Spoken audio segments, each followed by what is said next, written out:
So we're heading towards the end of the year, but the cold and rainy weather shouldn't keep us from getting outside, since there's still something to forage for, which I will show you in this month's video.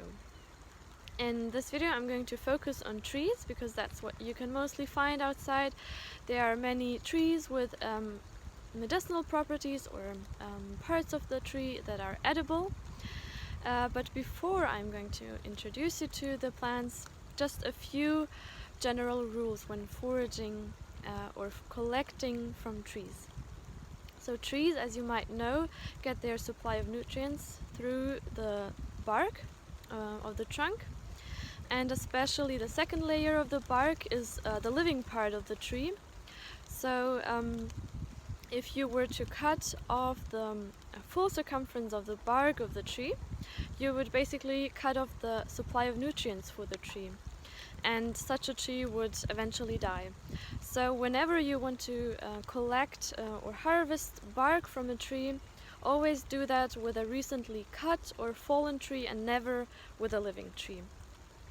So let's get started with this month's plants. Conifer needles are extremely healthy.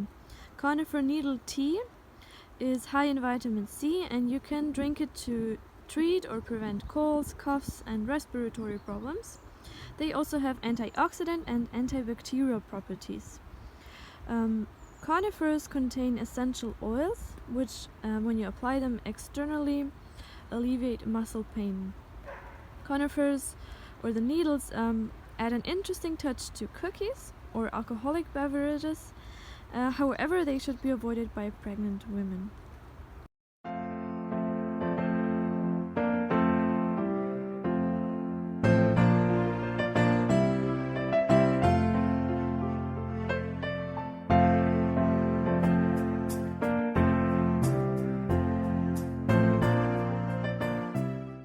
These are birch trees, and as every scout knows, the outer layer, the white part of the bark, can be used as tinder to make fire, but also every other part of the birch tree can be used for food or medicinally.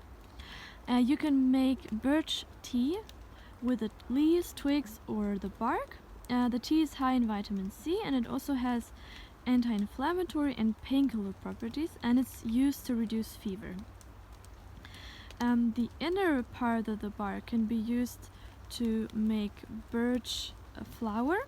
However, as I said in the beginning of this video, you should only collect bark, or the inner part of the bark, from trees that have already been cut or have fallen. This is the flowering or ornamental quince. It's high in vitamin C, and it has a nice floral fruity aroma. However, it must be cooked before being eaten. You can use it to make jam, syrup or all kinds of dessert. And it's also really healthy because it has antimicrobial, anti-inflammatory and antioxidant properties.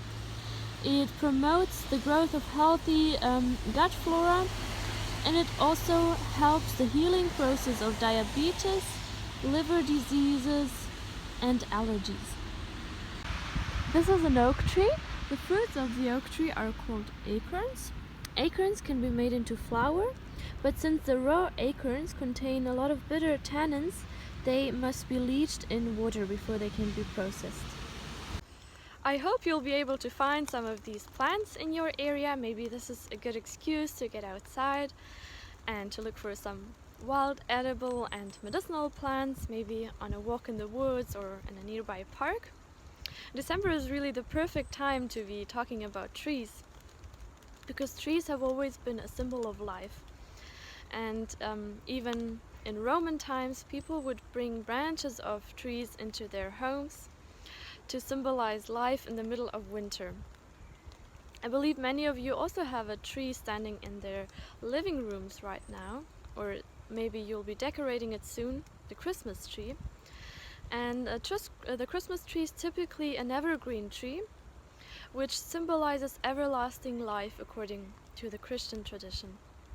So maybe next time you look at your Christmas tree, you're reminded that this everlasting and fulfilled life really is possible. I hope you experience some of that this Christmas, in spite of it being really different than any other year, but still I want to tell you Merry Christmas.